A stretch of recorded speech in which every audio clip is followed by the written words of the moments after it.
alam mo palang hearsay. Pulis ka, di ba? Pulis ka. Wala kang personal knowledge. Alam mo naman yan eh. Now, kung wala kang personal knowledge, dapat hindi mo sasabihin. Anong motibo? Bakit sinama mo doon sa pinabit mo ang pangalan ni Senator Bongo? What? Narinig ko lang naman kaya. Tapos wala Bro, kang what personal are you knowledge. talking about, man? Anong purpose mo doon? Bakit mo sinabit yung pangalan niya? Can I answer? Yes, wait. Your Honor, Mr. Chair. What did the Quadcom committee happen is to legislate aid of legislation. So that is not really the proper court that we file a case, and I must have probable cause to refer to the court that indeed person was also involved in that illegal or whatsoever. So yung sinabi ko lang dyan as aid of legislation to give them an information na yun ang nangyari talaga.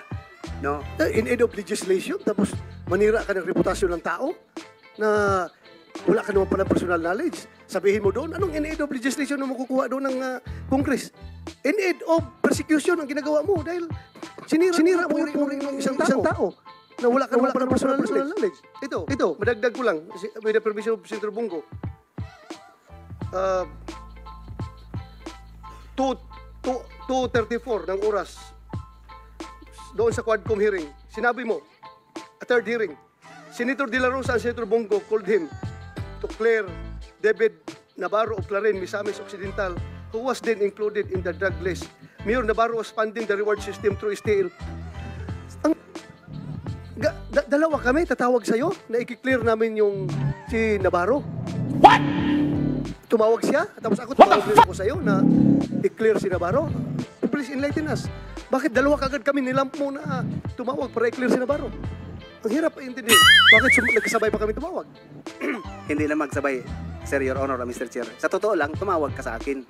No, una si Sir Bong, nagsabi na wag mo nang galawin si Mayor Navarro kasi wala cleared na siya. Pagkatapos, nagsasabi naman akong totoo, Your Honor, Mr. Chair. At saka pangalawa, ikaw hindi na. ko sinasabi na nagsinungaling ka. Ang motive lang tinatanong ko. Hindi ko sinasabi na nagsinungaling ka. I may not remember that instance na tumawag ako sa'yo. Kung ikaw, vividly remembered mo, ako hindi ko ma-remember. Pero nagtataka lang ako kasi kung cleared si Navarro, sinabi ni Bungo, sinabi ko, hindi ko talaga but anyway, I will tanungin lang kita sa next hearing pag andyan na si Kerwin Espinosa at si Ronnie Dayan.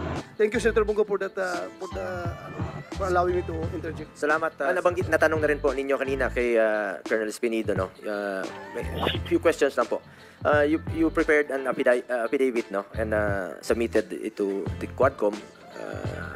Ikaw ba mismo ang nag-prepare nito? Ang nag-draft, Your Honor, Mr. Chair, ako. Tapos, pinapaprint ko na lang sa pro bono na bugad na counsel ko, si Attorney Fernandez. At nabanggit mo sa affidavit mo na ang Pogo money po ang ginagamit sa war on drugs. Tama ba ito? According to late Mayor Navarro, Your Honor, Mr. Chair. But personal knowledge, I have... So, hearsay po ito. Hearsay. Yes, Mr. Chair. Kailan at hindi pa uso yung Pogo noong panahon yun? Hindi pa nga natin alam yun eh. Hindi natin narinig. At kailan at anong taon ito nangyari, Colonel Espinido?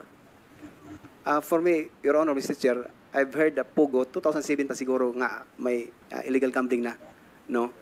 Pero sa what I've said, mentioning late Mayor Naro, right after na kung matandaan mo, Mr. Chair, Your Honor, na nagtawag ka na cleared na si Navarro kasi nagpunta siya sa inyo na parang nagsasabi siya na hinanap ko siya, target ko siya, when in fact ako ang chief of police at the time sa Uzamis. Wala akong pakialam sa Clarin, so focus ako sa Uzamis. But then dumating din yung punto na parang nagpakialam ako sa ibang lugar na hindi naman totoo.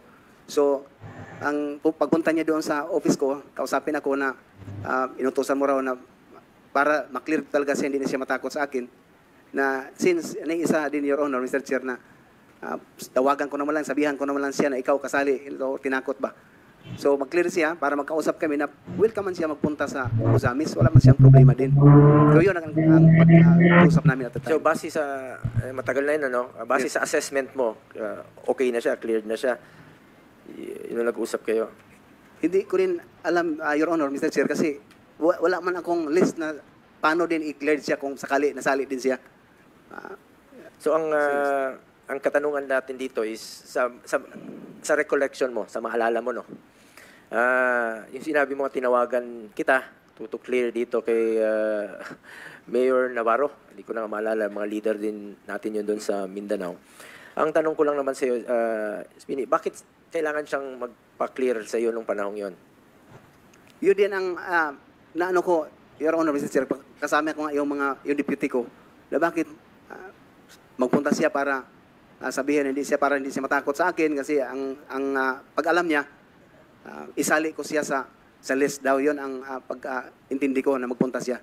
Kaya pinapunta siya from your end na hindi ako kasali sa watch list. Kaya nga recommended ako ni sa inyo sir na tumawag si Senator si Sir Bongo sa inyo para to prove na ako wala akong kasali sa list. So ibig sabihin kiniklear niya yung sarili niya sa iyo at wala siyang dapat ikatakot. Yes, Your Tama Honor, ba? Mr. Chair. Anyway, yung nakalagay kasi doon sa affidavit mo no, nung mga nakaraan na nabanggit po yung pangalan ko. Na-mention mo eh. Yes. May nagtanong sa'yo doon.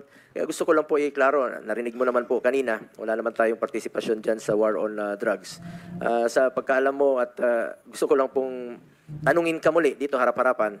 Meron ba akong direct or indirect participation dito sa sinasabi mo?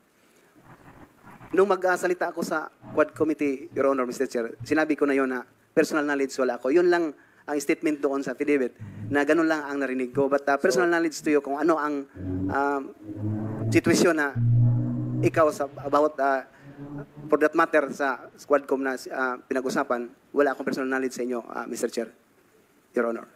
Yun lang gusto ko lang maklaro. So purely hearsay yung sinasabi mo. Sa narinig mo lang. Yes, Mr. Chair, Your Honor. Yun lang po. Gusto ko lang iklaro. Kasi medyo iba yung narinig natin doon. Nabanggit mo na ngayon na wala kang personal knowledge. Yes or no?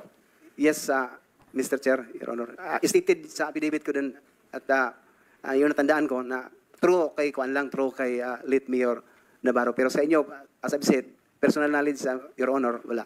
Okay. Salamat.